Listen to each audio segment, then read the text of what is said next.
എല്ലാവർക്കും നമസ്കാരം.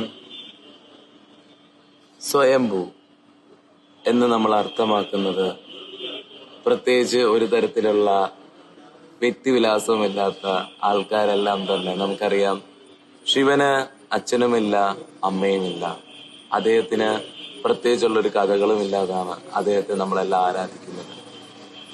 ശിവനാവുന്ന സ്വയം ഭൂ, ശിവന്റെ ആരാധനയും ശിവവർഷിപ്പും എല്ലാം തന്നെ അവനവനെ അറിയാൻ വേണ്ടിയിട്ടുള്ള വർഷിപ്പാണ് ശിവ ആരാധന എന്ന് പറയുന്നത്.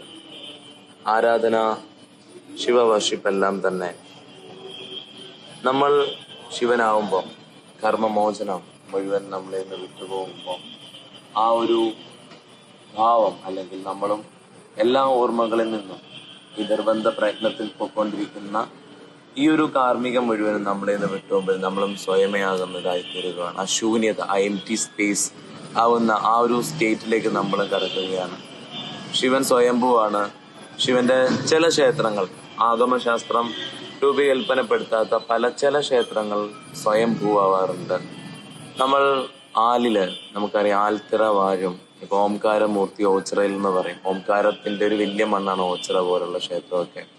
അതേപോലെ തന്നെ കോഴിക്കോടിന്റെ ക്ഷേത്രത്തിന്റെ ആചാരം എന്ന് പറയുന്നത് ഇപ്പോഴും ഞാൻ പറഞ്ഞില്ല, വാമാചാരമായി ബന്ധപ്പെടുത്തിയതുകൊണ്ട് ഇവിടുത്തെ പല ക്ഷേത്രങ്ങളും പ്രകൃതി ആരാധനയാണ് നടന്നിട്ടുള്ളത്. അപ്പം അതിന്റെ അടിയിലൊക്കെ തന്നെ യോഗികൾ സമാധി പോവുകയും യോഗികൾ സമാധി പോകുന്നിടത്തെല്ലാം തന്നെ ഒരു ലിംഗമാണ് കൊണ്ടുവന്ന് വെക്കാറുള്ളത്.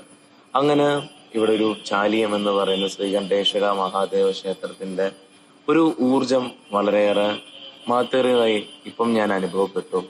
നല്ലൊരു പ്രക്രിയ, അല്ലെങ്കിൽ ആലിന് ഇത്രയേറെ ഒരു ആൽത്തറയിലെ ഒരു ക്ഷേത്രം നിർമ്മിച്ച് അവിടെ ആരാധന ചെയ്യുന്ന ഒരു ക്ഷേത്രമാണിത്.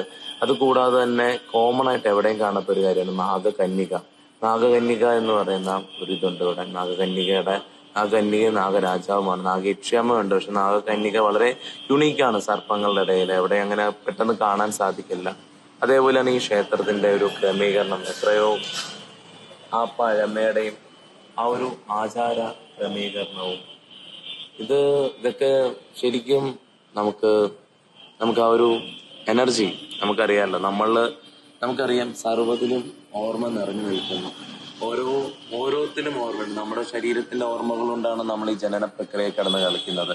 ഒരാപ്പിളിനറിയാം അതിലൊരിക്കലും മാങ്ങ ഉണ്ടാവില്ല എന്നൊരു മാങ്ങ വൃക്ഷത്തിനും അറിയാം ഇതിലൊരിക്കലും ആപ്പിൾ ഉണ്ട്. അതേപോലെ ചിലതിന് വളരെയേറെ ഓർമ്മയുണ്ട്. അപ്പൊ ആ തപസ്സിന്റെ ശക്തി ഓർത്തിരിക്കുന്ന ഒരു വൃക്ഷം, ആല് പോലുള്ള വൃക്ഷം, അത് കൽപ്പകാന്താന്തമായിക്കൊണ്ട് പല ആൾക്കാർക്കും അതിനെ സ്വീകരിക്കാൻ പറ്റുന്ന രീതിയിൽ എത്തിക്കഴിഞ്ഞാൽ അതും ജ്ഞാനമായി, അവബോധമായി നമ്മളിലേക്ക് തുറക്കപ്പെടും എന്നുള്ളതിന്റെ അടിസ്ഥാനമാണ് ഈ ക്ഷേത്ര ആരാധനയും സ്വയംഭൂവായുള്ള ക്ഷേത്ര ആരാധനയുടെ രീതി ക്രമീകരണങ്ങളെല്ലാം തന്നെ. നമസ്കാരം.